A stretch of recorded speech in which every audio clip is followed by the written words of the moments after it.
And it looked like Michael Jordan trainer has shared his thoughts about Caitlin Clark's injury and how he was able to transform MJ into the player we love today. You guys, that Caitlin Clark more than likely is going to miss yet another game. Now, many people has been speculating about her going to see other doctors, claiming that, the injury could be worse than what it is, but at the end of the day, it is what it is. Now, I've been a strong advocate, me and one other person, about this Caitlin Clark adding this muscle to her body very quickly. What do Michael Jordan's legendary trainer, Caitlin Clark's groin, and a bunch of panicked fans have in common? No, this isn't the start of a weird joke, it's real, and it's weirdly intense. When MJ's trainer starts dropping injury bombs, you listen. And now Caitlin Clark fans are sweating like it's Game 7. What did he say? Why is the internet in a frenzy? And how did groins suddenly become national news? Buckle up, this one's a wild stretch. Let me ask y'all something. How come the NBA and these high profile Hall of Famers, Hall of Fame trainers, Hall of Fame coaches, they more concerned about my precious CC than the WNBA? You hear me? It just don't make sense to me. I don't think they really just understand what's going on. They don't appreciate her. She don't need them. They need her at the end of the day. Am I right or am I wrong? I'm waiting. I know I'm right. She was lighting it up like it was NBA Jam, threes from the logo, floaters in traffic, passing like she had eyes on her kneecaps. And now suddenly we're supposed to believe she needs to rest the whole season because her groin waved a white flag? That's the narrative now, after she just cooked Team Brazil like it was a backyard barbecue? Sure. Tell that to the clips where she looked like Steph Curry with an attitude problem. Trainer did speak about Caitlin Clark actually putting on muscle, and he compared everything to Michael Jordan, how he was able to help him overcome his injury. So if you guys didn't know, MJ, his second year, because the NBA used to be just as physical, or if not more physical, than the current WNBA. Now, the referees wasn't as bad. These are probably the worst referees we have seen in all of basketball ever, bro. Now, with all that being said, the homeboy over on Twitter, Mike, he put together a collection of tweets kind of breaking down his thoughts as well about this whole situation. He stated, "This is what I mean when I say I think Caitlin Clark adding a lot of muscle so quick may of impacting her mechanics, thus leading to so many soft tissue injuries." What's wild is how everyone from NBA Twitter to retired G League veterans suddenly has a medical degree. They're all diagnosing Caitlin like they're house MD, talking about muscle groups they couldn't even find on a diagram. Meanwhile, the WNBA is offering updates like they're guarding national secrets. Lower body soreness. That's it. That's the tweet. That could mean anything from a hamstring tweak to her soul needing a nap. What is it about Caitlin Clark? She's got it. She's got swagger. She's got, if you will, balls. She's tough. She's shrewd. She's not a good passer. She's all-time great. And she makes logo threes, and she makes them beautifully. She jump shoots the way Steph does from the logo, where she's not feet on the floor pushing set shots. She goes up, holds it, and flicks the wrist, and has incredibly underrated strength. She's just got all-time it factor. She's doing things on a nightly basis where you sit back and say, oh, she's selling them out like crazy. That's Jordan-esque. But here's the kicker. The NBA guys, they're more tuned in than the actual league she plays in. You've got more NBA legends side-eyeing her status than the WNBA PR machine. Why? Because even from the sidelines, Caitlin Clark pulls more attention than half the league combined. Every camera loves her. Every storyline needs her. Meanwhile, her team is out here trying to pretend like they didn't just get steamrolled without her. It's like watching a sitcom rerun and pretending you don't know how it ends. Spoiler alert, it's an L. In your guys' opinion, do you feel like Caitlin Clark gets kind of targeted at some of these games, or it's just basketball? Yeah, she get targeted just like Jordan got targeted. It's a privilege. You're the best player. The Jordan rules. They had the Jordan rules. When you're so good, yeah, you're gonna get targeted. Absolutely. It just is what it is. Absolutely. Like, come on, man. You gotta, like, when you at a disadvantage, like, I feel like, just like boxing or something. If you fighting against the best, You got to do something and junk it up. Rest and recuperate? Yeah, that's the polite way of saying we don't know how to handle the backlash, so we're shelving her and hoping you forget. Except people aren't forgetting. Not when she's the only one making viral clips that don't involve fights or flops. They're hoping if they keep her out long enough, the noise will fade, but the opposite is happening. The longer she sits, the louder it gets. She wasn't injured against Brazil. She looked like a cheat code. That wasn't a limping rookie, that was a full-blown sniper with no remorse. She was pulling up from the concession stand and making it rain. So now we're supposed to believe she woke up sore and suddenly can't go. Did she trip on the hype? Did her groin file for a transfer out of frustration? And don't think people haven't noticed the pattern. The moment Caitlyn starts taking over games, it's like the universe collectively says, too much spotlight, let's dim this real quick.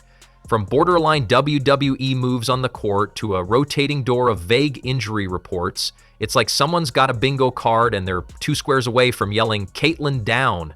Why is that an issue? I asked this question respectfully, Nafisa, because I remember in the 80s, for example, when Magic Johnson and Larry Bird took the NBA by storm and they were winning championships, competing for championships, but then this dude named Michael Jordan came along. And Michael Jordan came along and he wasn't yet winning championships, but his popularity was so astronomical that the NBA practically marketed everything they could around this guy. So to know that there's an example like that as a shining example to be followed that could benefit the league, particularly down the road, why is that an issue when we've seen that such a marketing plan has worked in the past? I don't think it's an issue. I do think Caitlyn's a star. And like I said, people want to see her, and we are trying to grow the league. Like, you need to. Let's be honest here.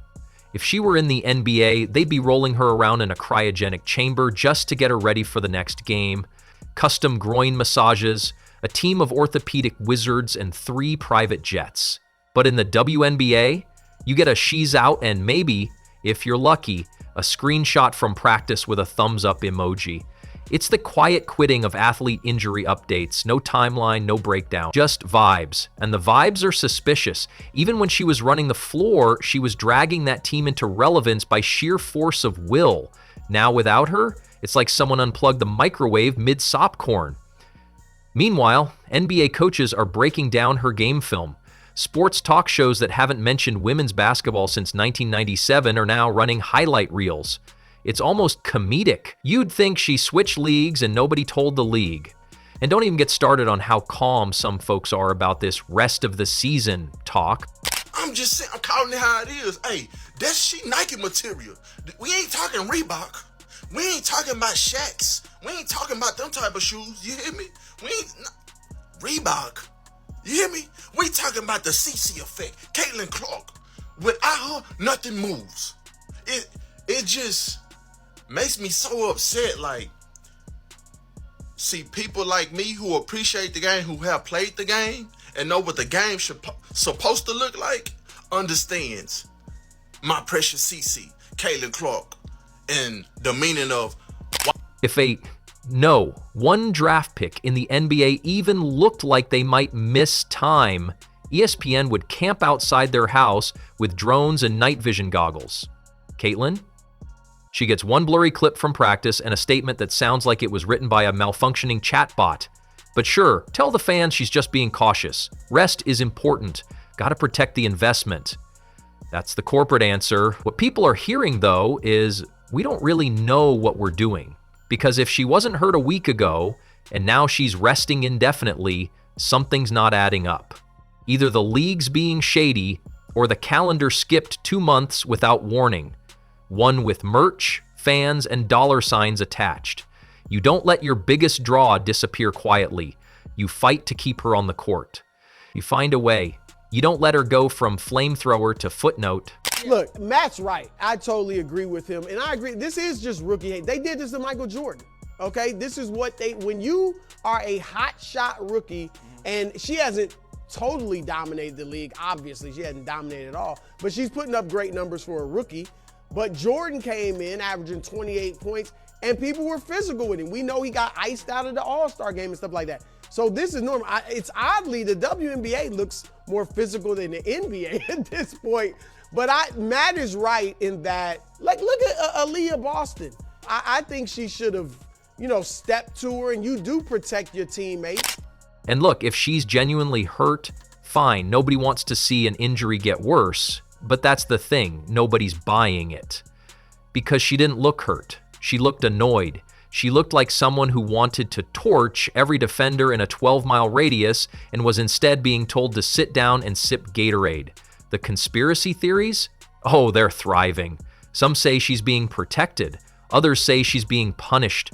Then there's the theory that she's a walking ratings magnet, and they're trying to stretch her shelf life like it's premium cable. Whatever it is, it's murky, and murky doesn't sit well with fans who watched her drop 30-foot daggers 3 days ago and are now being told she needs indefinite yoga.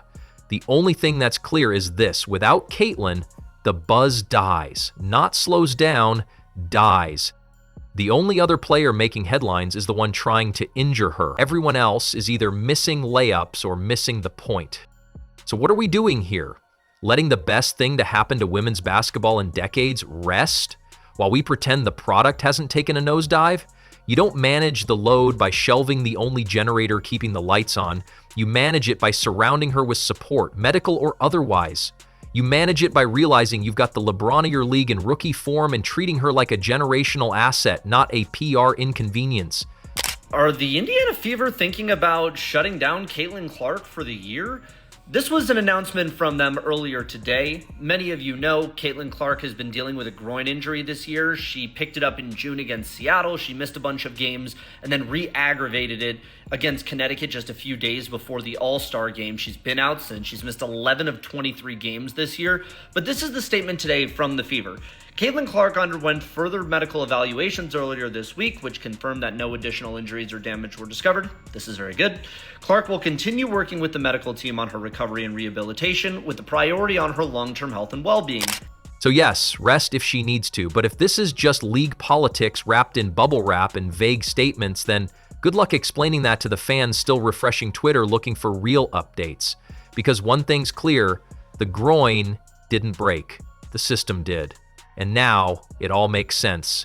The sudden rest period, the strategic silence, the PR tap dance. Because somewhere along the line, Caitlin Clark went from laser-focused sniper to walking orthopedic concern. Why? Because they had her bulk up like she was training to fight kangaroos. Muscle gain is great unless it starts turning your agility into molasses and making your groin write resignation letters mid-game. Everyone cheered when she added muscle in the offseason. Strength, durability, she's ready for the grind. But no one mentioned the trade-off. Oh, the thighs. The internet was drooling over them like she was auditioning for a Marvel movie. She's one of the best athletes we've seen, period. Like, let's not talk about women's sports, men's sports. She is an elite athlete on her own caliber, in her own tier. I'm really excited for what it means for women's sports, because more eyeballs means these women get to have the salaries that they deserve. They have the resources that they deserve, that they have earned and worked for. We can't just have a top tier female athlete be a top tier female athlete without it coming with but and. Right. And but. There has to be some kind of polarization. There has to be some kind of controversy. The whole narrative of having to protect Caitlin Clark has a lot of nuance behind it, and nobody is having those conversations. Meanwhile, anyone who's actually done high-performance training with heavy quads knows those suckers pull back. There's a reason sprinters look like coiled wires, not brick walls. When those thigh muscles get too dense too fast, your joints start filing complaints and your groin sits in the corner saying, "Good luck, buddy." Ask anyone who's ever sprinted full force with overloaded quads. The strain creeps in slowly, like a bad sequel. You think you're fine, and then snap, pull, twinge. Suddenly you're walking like a cowboy in a spaghetti western. And the groin? Oh, the groin doesn't forget. Once you tweak it, it becomes your life coach. Every step, every pivot, every laugh too hard at a bad joke, it reminds you. And rehab? Welcome to months of baby steps and emotional damage. Caitlin wasn't built for bulky. She's a finesse player. She plays angles. She lives in space. She doesn't need to push through defenders like she's Derrick Henry. High-impact sport, tight muscle chains. Yeah, it's the perfect recipe for a strained groin, tweaked hamstring, or sudden mystery soreness that can't be explained but somehow requires an MRI and a therapist. And don't pretend it's not a groin issue. No one rests indefinitely for generic fatigue after dominating an international game 3 days before. Caitlin Clark, the Michael Jordan of the WNBA. On or off the court, she is changing the culture of the WNBA. A paradigm shift is upon us in the WNBA. A name, Caitlin Clark, is that new paradigm. And whether she is leading while on the court or off, things are changing. As was Michael Jordan when he first came into the NBA, he ushered in a new culture. Let's just say Jordan and Clark share one simple design concept in common when it comes to playing the game of basketball: neoclassical. Jordan played the game in its traditional format, yet placed a brand that stuck. Clark has and will carry on that same concept.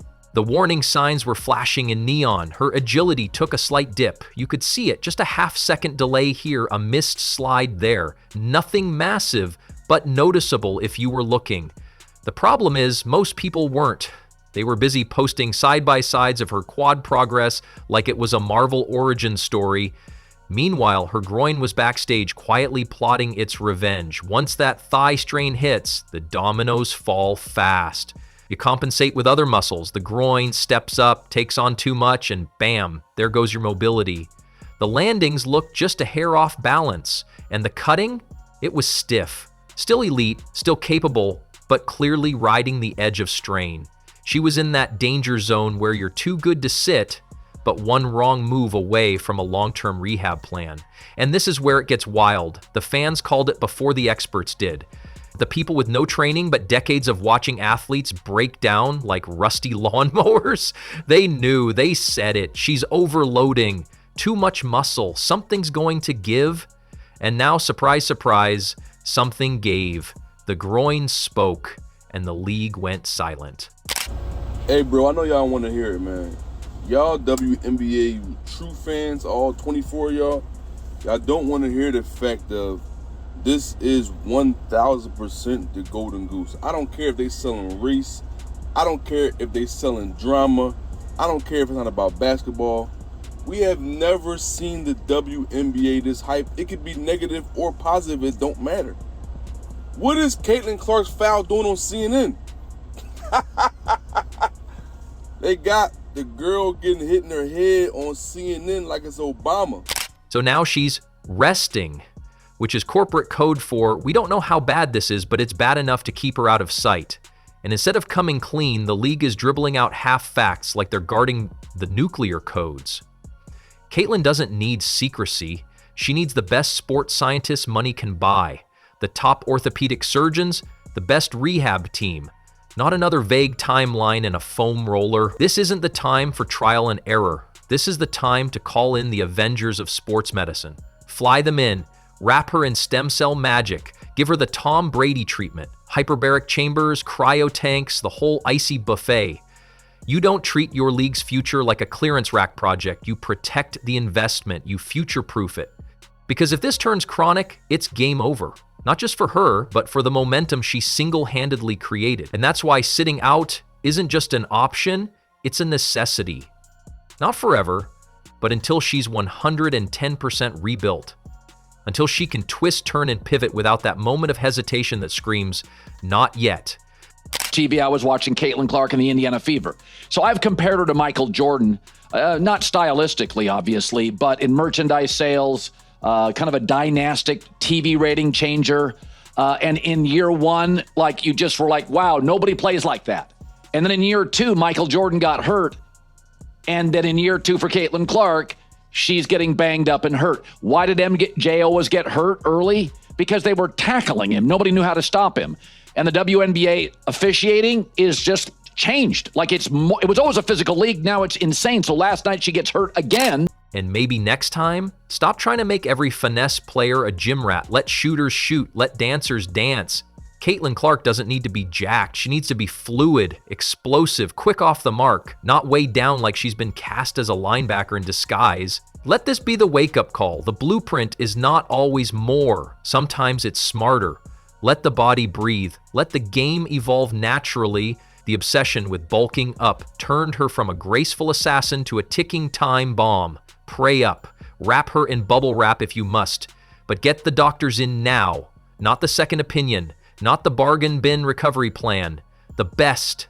because if she goes down long term, it's not just a groin that's torn, it's the whole momentum of a league hanging by one strained muscle.